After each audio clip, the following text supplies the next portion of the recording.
হুড় করে নামছে। আর বৃষ্টিপাতের পরিমাণটা তো দেখছেন, ছিল 450 হয়ে গেল 1100 মিলিমিটার। আনকন্ট্রোল। আমরা তো প্রকৃতিকে চেন দিয়ে বলতে পারি না।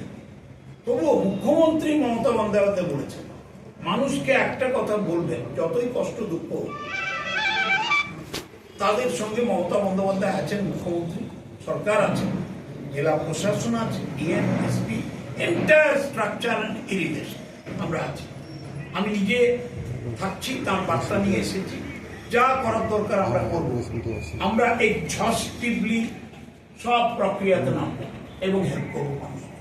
আপনারা এখানেই দেখছেন এই অ্যানিকেটের জল কিভাবে ছাড়তে হচ্ছে না, ওইটা অ্যানিকেটটাই উড়ে যাবে।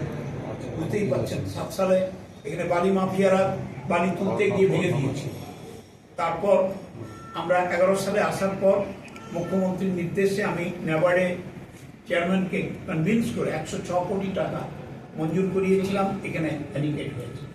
তারপর মিদনাপুর ক্যানেলটাও সংস্কার হয়েছে, জল যাবে ইরিগেশনে। এই জল খড়গপুর, মেদিনীপুর, আইআইটি, মিউনিসিপ্যালিটি, ইন্ডাস্ট্রিগুলো সব নিচ্ছে। তো এটাকেও বাঁচাতে হচ্ছে, জলও ছাড়তে হচ্ছে। আমি ডেবরার দিকে নজর রাখতে বলেছি, মেদিনীপুর সদরের দিকে নজর রাখতে বলেছি। আর এটা গিয়ে যখন ওল্ড কাশির সঙ্গে মিশবে, সেটা যখন পাঁশকুড়া তমলুকের দিকে নামবে, পূর্ব মেদিনীপুরকেও আমরা অ্যালার্ট করে দিয়েছি যে আপনারা এই ব্যাপারটা একটু দেখবেন। আর রিগার্ডিং রিলিফ, ম্যাডাম যেটা বলেছেন চিফ মিনিস্টার, একটা লোকও যেন বঞ্চিত না। আর rescue operation SDRF ready, rescue operation নৌকা রেডি, স্পিড বোট রেডি। আমরা সাহেব ডিএম সাহেব পুরো সেন্টার করছেন সেখানে, যাতে আমরা রেস্কিউ করে লোকগুলোকে রাখতে পারি। মেডিকেল রেডি, ফুড রেডি, পানীয় জল রেডি, হেলথ রেডি, এভরিথিং আমরা করব। কোনো মানুষকে কষ্ট দেব না। ডিস্ট্রিক্ট কন্ট্রোল রুম আমরা খুলে দিয়েছি, নাম্বার 834833 এখানে আপনারা যোগাযোগ করবেন। আমরা আপনাদের সব তথ্য দেব। প্রতি ব্লকে, প্রতি মহকুমায়, আমার ডিস্ট্রিক্ট হেডকোয়ার্টারে আমরা কন্ট্রোল রুম খুলে দিয়েছি। এখন সবাইকে অনুরোধ করেছি যে আপনারা স্টেশনে থাকবেন, কেউ স্টেশন লিভ করবেন। As of now, আমাদের যে ডিসপ্লেসমেন্ট আছে বেশি নেই, বিকজ এখন জল বাড়ছে।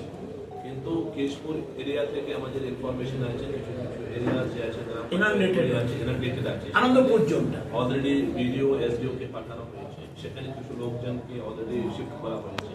গতকাল থেকে ওখানে কমিউনিটি চলছে। চন্দ্রকোনা গাটার যে আছে সেখানে আমাদের 100% প্রস্তুতি আছে, বিকজ জাস্ট এই কন্টিনিউটির মধ্যেই আছে, 19 জুন থেকে কন্টিনিউটির মধ্যেই আছে। তো সেখানে সব প্রস্তুতি আছে, কিন্তু এখন সেরকম পরিস্থিতি নেই কি আমাদের লোকজনকে শিফট করবো। কিন্তু প্ল্যানিং হ্যাজ বিন ডান। যদি প্রয়োজন হয় ইমিডিয়েটলি উইদিন 30 to 40 মিনিটস আমি লোকজনকে, আমি এখনই যাচ্ছি চন্দ্রকোনা গতকাল 5 কমিউনিটি রিটার্ন ছিল, আজকে আরো বাড়ানো। আমাদের যেটা বললেন যে জলটা ছাড়ছে বা আসছে, ঢাকা, চন্দ্রকোনা, দাসপুর এবং কেশপুর আপাতত আন্ডার সার্ভেলেন্স আমরা সার্ভিলেন্স করে রেখেছি। কেশপুরে একটা জায়গায় একটু ব্রিচ হয়েছে, সেই জলটা ঢুকে আনন্দপুরের কিছু গ্রাম ইনান্ডেশন হয়েছে, মেরুন হয়েছে।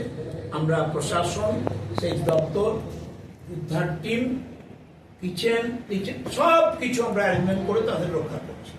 এখন কিন্তু জায়গা হ্যাঁ, ওই তো কেশপুরে একটা জায়গা, আর বাকি আগে যেটা হয়েছে বাঁকা পয়েন্টে হয়েছে।